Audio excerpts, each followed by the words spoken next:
warahmatullahi taala wabarakatuh. Perkenalkan, nama saya Desi Fitriani dari Prodi Akuntansi Syariah kelas A. Saya membuat video ini yaitu untuk memenuhi tugas UAS mata kuliah Ushul Fiqh. Baiklah, saya di sini akan menjelaskan tentang Saddu al-Zari'ah. Di sini saya akan menjelaskan beberapa poin yang bersangkutan dengan Saddu al-Zari'ah. Poin yang pertama yaitu tentang pengertian Saddu al-Zari'ah. Kalimat Saddu al-Zari'ah terdiri dari dua kata, yaitu Saddu yang artinya menutup, menghalangi, atau mencegah, dan al-Zari'ah artinya jalan, wasilah, atau yang menjadi perantara. Dalam kata al-Zari'ah itu didahului dengan kata sad yang artinya menutup.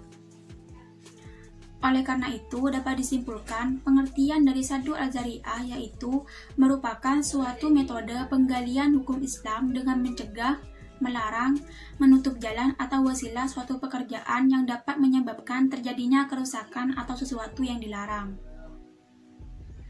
Dalam hukum ta'lifi diuraikan tentang segala sesuatu yang mendahului suatu perbuatan wajib yang disebut dengan muqaddimah wajib. Karena muqaddimah merupakan wasilah atau perantara kepada suatu yang dikenai hukum, maka ia juga disebut zari'ah. Oleh karena itu, para penulis dan ulama usul fiqh memasukkan muqaddimah wajib ke dalam pembahasan tentang zari'ah, karena muqaddimah wajib memiliki kesamaan, yaitu sama-sama sebagai perantara. Sedangkan dari segi perbuatan pokoknya, terdapat perbedaan antara zari'ah dan muqaddimah. Hukum perbuatan pokok zari'ah tidak tergantung pada perantara, sedangkan muqaddimah wajib hukum perbuatan pokoknya tergantung pada perantara. Selanjutnya, poin yang kedua yaitu tentang kedudukan dan dasar hukum Saddu al-Zari'ah. Saddu al-Zari'ah dijadikan sebagai salah satu dalil dalam menetapkan hukum. Jadi, meskipun syara tidak menetapkan secara jelas mengenai hukum perbuatan, maka hal ini bisa menjadi petunjuk atau dalil bahwa hukum wasilah adalah sebagaimana perbuatan pokok. Yang dijadikan dasar hukum dalam Saddu al-Zari'ah itu ada 4. Yang pertama yaitu Al-Quran. Dalam Al-Quran surah Al-An'am ayat 108, kita umat Islam dilarang mencaci sembahan selain Allah. Mengapa hal tersebut dilarang? Itu karena perbuatan hal seperti itu merupakan zari'ah. Oleh karena itu, Allah melarang untuk mencaci sesembahan selain Allah. Karena perbuatan mencaci akan menyebabkan penyembah selain Allah akan mencaci Allah, bahkan mungkin lebih. Dasar hukum yang kedua yaitu Al-Hadis. Menurut Ibnu Taimiyah, dalam hadis riwayat Bukhari dan Abu Daud menunjukkan bahwa Saddu al-Zari'ah termasuk salah satu alasan untuk menetapkan hukum syar'i. Karena sabda Rasulullah tersebut sifatnya masih dugaan. Namun dasar dugaan itu Rasulullah SAW melarangnya. Isi hadisnya yaitu sebagai berikut. Sesungguhnya, sebesar-besar dosa besar adalah seseorang yang melaknat kedua orang tuanya. Lalu Rasulullah ditanya orang, "Wahai Rasulullah, bagaimana mungkin seseorang melaknat kedua ibu bapaknya?" Rasulullah menjawab, "Seseorang mencaci maki ayah orang lain, maka ayahnya juga akan dicaci maki orang itu.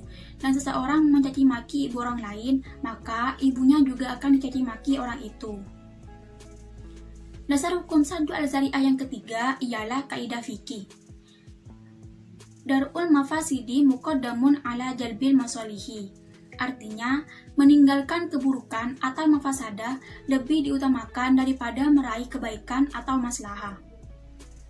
Dari kaidah fikih ini dikatakan bahwa segala yang mengandung keburukan atau mafasadah haruslah dihindari, sehingga dapat menjadi sandaran dalam penerapan Saddu al-Zari'ah karena di dalamnya terdapat unsur mafasadah yang harus dihindari.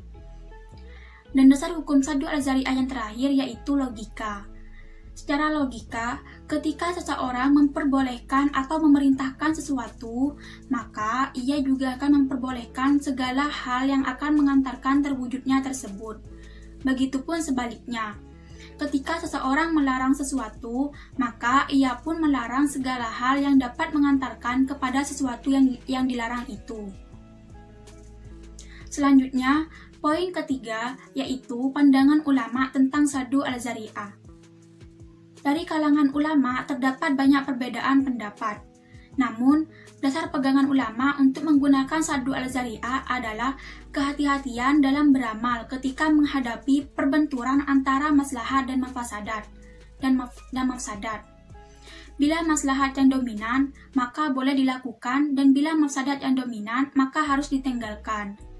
Sebagaimana pegangan bagi ulama yang mengambil tindakan kehati-hatian dalam beramal. Sabda Nabi, tinggalkan apa-apa yang meragukanmu untuk mengambil apa yang tidak meragukanmu. Poin yang keempat ialah pengelompokan Saddu al-Zari'ah. Para ulama membagi Saddu al-Zari'ah berdasarkan dari dua segi. Segi kualitas kemafsadatan dan segi jenis kemafsadatan. Saddu al-Zari'ah dari segi kualitas kemafsadatan, menurut Imam Asy-Syatibi, dari segi ini, Zari'ah terbagi dalam 4 macam. 1. Perbuatan yang dilakukan tersebut membawa kemafsadatan yang pasti. Misalnya, menggali sumur di depan rumah orang lain pada waktu malam, yang menyebabkan pemilik rumah jatuh ke dalam sumur tersebut, maka ia dikenai hukuman karena melakukan perbuatan tersebut dengan disengaja. Yang kedua, perbuatan yang boleh dilakukan karena jarang mengandung kemafsadatan. Misalnya, menjual makanan yang biasanya tidak mengandung kemafsadatan.